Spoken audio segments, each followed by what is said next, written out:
Snow-Buckner, Managing Director of Communications at the City of Grand Rapids, and I'm here today with our amazing City Clerk, Joel Hondorp, and we are in our election central staging space, right? And things are going to get very interesting around here in the next few weeks. Joel's going to talk all about it. So this is exciting that we're here. It's quiet right now. Starting in the next week or so, the end of January, we're gonna have our election techs in here. They're gonna start testing all this equipment. So right now it's quiet, but as soon as we plug everything in, all the things beeping. Voters have heard that beeping sometimes when they're at the precinct, but when you turn 76 of them on and are running ballots through, it gets interesting. And it's when we're testing. So we run the ballots through here. We make sure that all the equipment runs properly, everything is tabulated properly, and then we zero them all out and get them ready for election. So what's behind us? Let's talk about that for a second. Yeah. So this is the tabulator. So when you go into a precinct, this is the tabulator that you put your ballot through. Mm-hmm.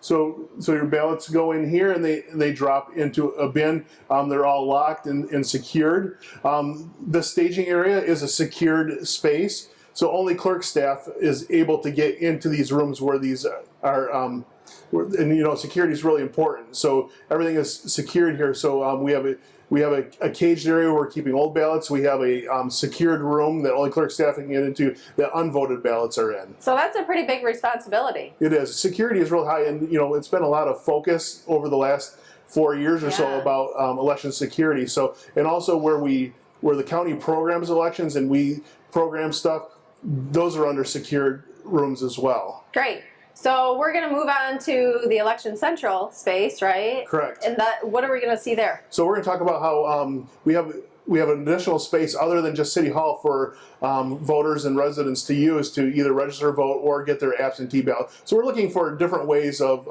giving access to elections for voters rather than just having to come to City Hall.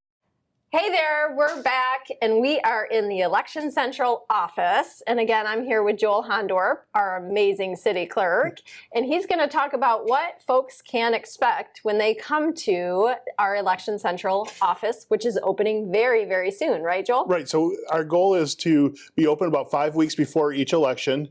And then we'll have announcements on social media. You'll know, and we'll make sure we express when that is. And we'll be open probably noon to 5, Monday through Friday.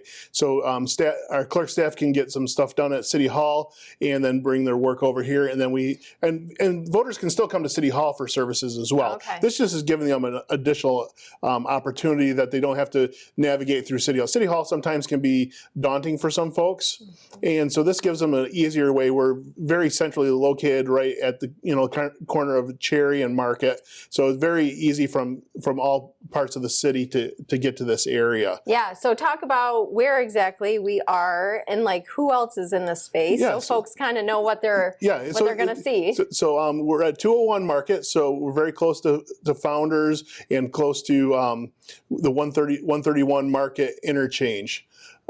Also in this building is Parks and Recreation is on the first floor in their storage area. On the second floor is special events and facilities and public works. So we got a lot of neighbors up here on the second floor, but we were looking for a location that we could have better access for voters, and also with the high volume increase of absentee ballots, we're not able to have all those ballots at City Hall anymore in the clerk's office. We were running out of space, and so we needed some space. Since we already have the staging area, which we already looked at, and we have a whole nother secure ballot room and another programming room, and there's some other conference rooms, this gives us a lot more space to actually prepare all the absentee ballots. Because City Hall second floor just wasn't conducive for that. Sure. So you talked about City Hall and the fact that folks can go to the city clerk's office to do what they can do here. Yep. Where would they go at City Hall if they want to register to vote? Sure. Or they would go to the second floor of City Hall to the clerk's office, and they can take care of all of that there. We'll validate their parking, so if they park in the government center lot, they can just bring their parking ticket up with them. We'll validate their parking. Also, new for this year for absentee voting is if voters remember, Proposal 3 went through, so now all voters are eligible for absentee ballots. And we saw as many people receive an absentee ballot in the mayor general election as we did in the presidential election of 2016. So you're anticipating? We're anticipating a lot. So we're preparing now, and we're going to be doing some different events as we're getting out. We're going to be on February 18. We're going to from noon to 7 o'clock p.m. We're going to be at Baxter Community Center issuing absentee ballots. And then the next day on February 19 from noon to 7 p.m., we're going to be at the Hispanic Center. So we're trying some non-traditional office times and office locations. And then on Sunday, March 1st, we're going to be here at 201 Market from noon to 5 on a Sunday afternoon. So we're trying different times, different things. We want to make sure that we have availability to voters. That's great. So what do folks need to bring if they want to register to vote or if they want to apply for an absentee ballot? To make things really easy, if they had photo ID with them, that will make things a lot easier. If they don't have photo ID with them, they have to fill out an affidavit stating that they are who they are. Okay. So it's real simple. Photo ID is just easier, but they don't have to have it with them. Okay. And then another thing about absentee ballots, and then is we changed this year, so we have new envelopes. So absentee voters are used to having a manila colored yellowy envelope that's a little bit longer. So these look a little bit different. So when your ballot comes in the mail, it's going to look like this. It's going to be in a bluish and white envelope, and you're going to mail it back in a green envelope. Okay. And also, it's business reply, so we're going to pick up your postage if you mail it back. Nice. So you can bring it to the clerk's office. We have a drop box at 300 Ottawa, so you don't even have to come up to the office. You can just drop it as you go by, or you can throw it in the mail, and we're picking up postage. So those are some new things. We're trying to make things accessible to voters to make things easier for them. Great. So you talked about 5 weeks before the March presidential primary that Election Central office will open to the public. So what date is that then? It's going to be on March 10th. Okay. So February 2 is when we're going to open up this office. Okay. And then we'll be open 5 weeks before the August election and 5 weeks before the November election.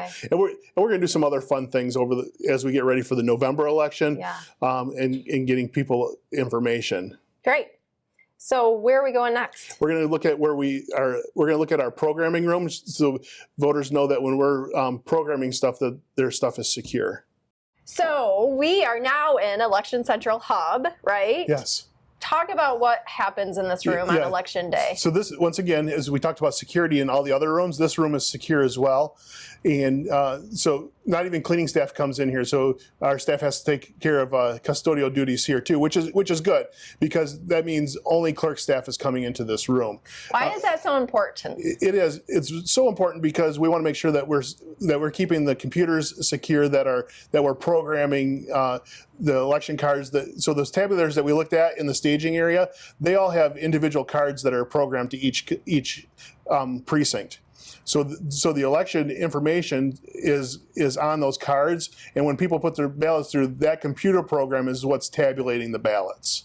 So we have to program those cards. So the county programs an election on computers that are not hooked up to the internet. So you won't have internet interference. Even amazingly, when we update the computer systems on this, it's by CD-ROM because that way it's not on a flash drive that could be compromised or through some kind of internet. So it is secure even when we're updating equipment as well. So we want that security is so important. Okay. So talk about like election night. How many people are in here? What are they doing? Yeah, so there's about so 201 Market is a crazy place on election day.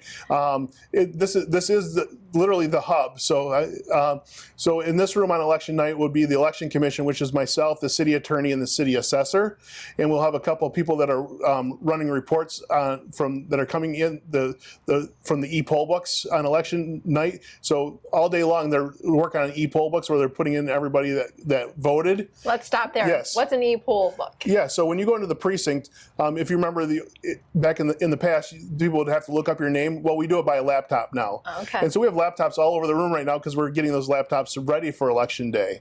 And so at the end of the night, we have a flash drive that has the list of voters, all the things that happen on election day. We have to print that out and put them in a special binder that goes to the board of canvassers. On election night, it's they're unofficial results. Until the county board of canvassers looks at the elections, everything's unofficial. So when I put my ballot in the machine, Yes. the tabulator, Yes. right? That's Yes. what it's called. Yep. How many people actually touch that ballot from the time that I put it in the machine until the time it comes here, right? Only one person will touch it. Okay. So once again, remember that there was a stub on it, but we removed that stub on election day, so we don't know in that pile of ballots whose. At the end of the night, the base of those tabulators are opened.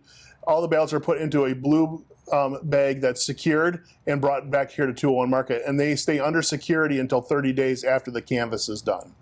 Got it. So everything stays under a seal. What else do we need to know about this room or Election Central? This is where we do a lot of the testing for the absentee. So we have all the absentee tabulators. They're a different kind of tabulator. They're a high-speed tabulator. Being that we have so many, we can't use a regular tabulator. We have a special programming for that. So we do that testing in this room as well. And then when we're sending up results, we do that from this room as well. Also, we have at the end of the night, the tabulators in the precinct all have a modem that are plugged in, and that sends the results to the county and to here. Okay. So we can see the results coming from the precincts right away. So how long, from the time you wake up on election day till the time you go to bed, how long are you usually up? Well, it all depends on the election. So for the midterm election, I arrived at City Hall about 4 o'clock in the morning.